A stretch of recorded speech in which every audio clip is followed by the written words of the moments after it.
Of all of the stories I've researched for church history, this is the craziest.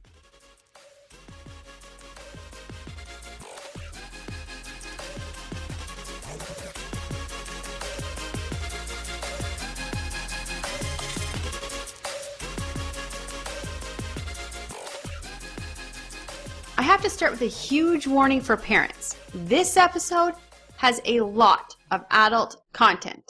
I know that many of my listeners are homeschool families, and I love that.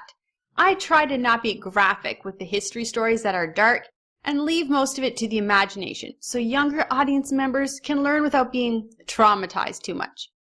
With this story, there is simply no way to tell the story without getting into some really dark stuff. So parents, maybe listen beforehand and make sure your child is ready to hear this. All right, we're talking about the Borgia family. The first member of the Borgia family to be part of the church leadership was Alphonse de Borgia. Alphonse was born in the kingdom of Valencia. He was from upper class and was professor of law at the university. Then the king of Aragon appointed him as a diplomat. He was gaining in power and prestige, and then he became a cardinal. In his old age, he was appointed as pope in 1455. He died just 3 years later. There was a lot of talk of how Alfonso had simply bought his way into the position, and people were not happy about it. But his nephew, that was a whole new level of corruption that would leave a dark stain on the church and a part of church history most people don't want to talk about. Definitely not a hero of the faith. Rodrigo was born in the kingdom of Valencia. He went to law school and then his uncle appointed him as cardinal. There were many people who did not like this appointing. They saw this as people buying positions in the church. They called it simoning, after the Bible character who tried to buy the power to cast out demons. During this time, Rodrigo had a long affair with a married woman. He had 4 children with her, and these were his favorite children. Not his only children. He had many affairs with many different women. Because of this, he had many children. When Rodrigo's uncle died, Rodrigo was appointed as pope, and most people believed it was because of the money he gave to the church that gave him that position. In 1492, he became pope and took the name Pope Alexander VI. For the rest of this episode, we're going to call him Alexander. This was the same year Christopher Columbus left on his first journey. Spain was in the middle of the Spanish Inquisition and had just kicked all the Jews out of Spain. So it was not really a great time in church history in general. His favorite children were Juan, Cheverara, and Lucrezia. His goal was to set up an empire for these children where they would be in power. Their family would rule the world. Alexander VI made his children leave their mother as soon as they were weaned, and they would be raised by him. They lived in the Vatican with him as prince or princess. Around this time, Christopher Columbus was returning from his first trip. He had found land, and the state of Portugal wanted him to stop from going on his second voyage. The reason was that Portugal had a treaty with Spain that did not allow Spain to travel towards Asia.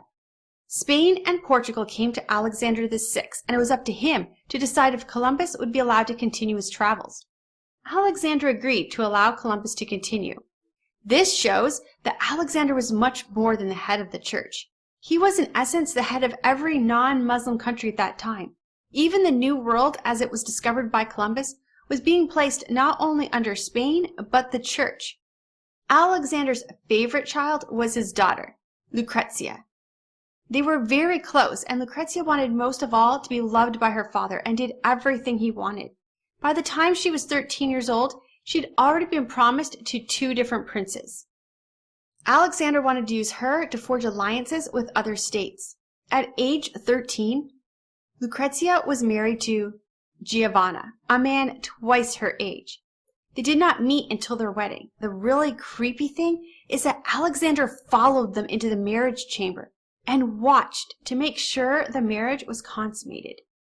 He did have a sheet hung between him and the couple, to make things less creepy. After the marriage, Alexander began to be very jealous of Giovanna's relationship with his daughter. He had Lucrezia be at work with him every day, and he would have her tell him all the details of their lovemaking. As his jealousy grew, he began to hate Giovanni, and one day told the couple he was dissolving their marriage. At this point, divorce is not allowed in the church, so that's a huge deal. There was only one way a divorce could happen, if the man was unable to have sex. So the Pope declared publicly that Giovanni was not capable of having sex, and therefore he was freeing his daughter from the marriage. Giovanni was not okay with this public humiliation and called for a court to prove he was in fact capable. He would prove it by having sex publicly for all to witness. The Pope would not allow this court to happen. So Giovanni spilled the beans on everything he knew about the Pope. The number one thing was that he had been having a sexual relationship with his daughter for years. There was also corruption, bribes, and murder. Although many people believed Giovanni, nothing was done. The enemies of the Pope seemed to just die suddenly of illnesses, and there was theories of how this was being done. An historian from this time period wrote about a powder the family had invented that was tasteless, impossible to detect, and would poison someone and make them fall ill and die. There was also a theory at the time that Lucrezia had a ring with a needle in it that held poison, and just a tap on the shoulder or holding someone's hand could give them the poison and they would die in a few days. Giovanni loved art and paid for many of the art that was painted at this time. The Borgia family loved art and paid for many of the art that was painted at this time. The Borgia family was obsessed with sex and had lots of sex parties. The art they wanted was basically porn, and that's one reason why much of the art from this time period is so pornographic. Another important child was Cesare. Cesare was given tutors to help his study until he turned 12 years old. Then he was sent to study law and eventually theology at the University of Pisa. He became known as a very skilled and charming young man. He knew everything about war and politics, and he saw himself as the most important son of Alexander and an heir to the throne of the church. Alexander gave him a position of cardinal, and he became one of the most powerful men in the world. However, he was not the oldest son, and when Pope Alexander decided to put an army together and attack the smaller Italian states and have them come under the control of the church, he put his older son, Juan, in charge. Cesare was very upset, and one night the two brothers left after a family meal together and were last seen walking the streets together. The next day, Juan's body was discovered in the water by a fisherman. It seemed pretty clear that he'd been murdered by his brother, but Pope Alexander refused to believe it. Instead, he gave Cesare all the honors his brother had once had. Now, Juan was married at this time and had 3 children, and many believe that one of his children was actually the child of his sister Lucrezia, and that they had had an incestuous relationship. Around this time, a preacher named Savonarola was beginning to threaten the Pope. He was preaching out against the church and against the Pope and his family. Art was being burned that the family had paid for, and people were listening to this preacher. The Pope had the entire population of Florence, where Savonarola was preaching, excommunicated and no longer able to take communion with the church. He then had his supporters stir up a mob and then had Savonarola beaten and killed. I did a whole episode on Savonarola last week, so to hear more of that story, check it out. Well, after some time, the Pope decided he wanted to merge his family with another powerful family. So he arranged a marriage between Lucrezia and Prince Alfonso of Aragon. Lucrezia didn't meet Alfonso until he arrived for the marriage. However, she was pleasantly surprised to find him handsome, kind, and very sweet-natured. He also was happy to find a beautiful, intelligent Lucrezia. The two were happy to be married, and their marriage was soon seen by everyone as the love story to gossip about, but in a good way. Lucrezia, now living with her family in a relationship with someone who loved her, she blossomed. She was so happy, and she soon found herself pregnant. Her life seemed perfect. Then, one day, a letter arrived. Pope Alexander had arranged a marriage for Cesare as well.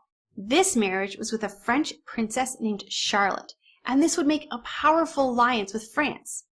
Alfonso's father was the King of Naples and a bitter enemy of the King of France. So Alfonso needed to be out of the family. Lucrezia knew what this meant, but she would not kill her husband. She loved him and was happy for possibly the first time in her life. She wrote to her father and begged for Alfonso to live. Alexander agreed to allow Alfonso to live, but the couple would need to come and live near him for protection. So the couple moved, and soon after she gave birth to a little boy. A few months later, Alfonso was attacked and stabbed in the back of the neck. He didn't die and was brought to the Pope for help. Lucrezia ran to see her husband. As she entered the room where Alfonso was lying in the blood-soaked bed, she fainted. Her father came to her and promised Alfonso would be okay. He had guards at the door and the best doctors. He would take care of him. Lucrezia, still trusting her father, left Alfonso in his care. The next morning, he was found dead. He had been strangled to death. In 1503, Pope Alexander died. Cesare didn't try to be the Pope, but he did buy the position for a friend of his, who he knew he could control. That became Pius III. However, just 1 month after he was declared Pope, he died. The new Pope became the Borgia family's biggest enemy. 4 years after his father's death, Cesare also died. Cesare went to war against a man named Louis. He was a rebel against Cesare and was held up in a castle in Vienna. Cesare and his men surrounded the castle and attacked. Cesare died in the attack, and his attack was unsuccessful. Lucrezia was married again. Her third husband was named Alfonso. He was a duke. With the rest of her family dead, she lived her life in peace. However, her children kept dying in childbirth. She was heartbroken by the loss of so many children. In 1519, she gave birth to a little girl named Isabella Maria. It was a hard birth, and 10 days after her birth, both her and baby Isabella Maria died. They were buried together. That is the story of the Borgia family, the worst pope in church history and perhaps the worst family in church history. Last week I talked about Savonarola and how he was preaching.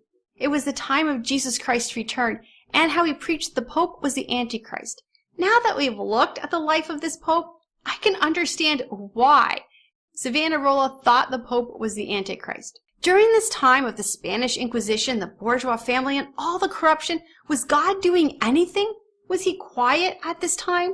In our next episode, we're going to show what God was doing and the men who were following God during this time when it seemed like no one was following God.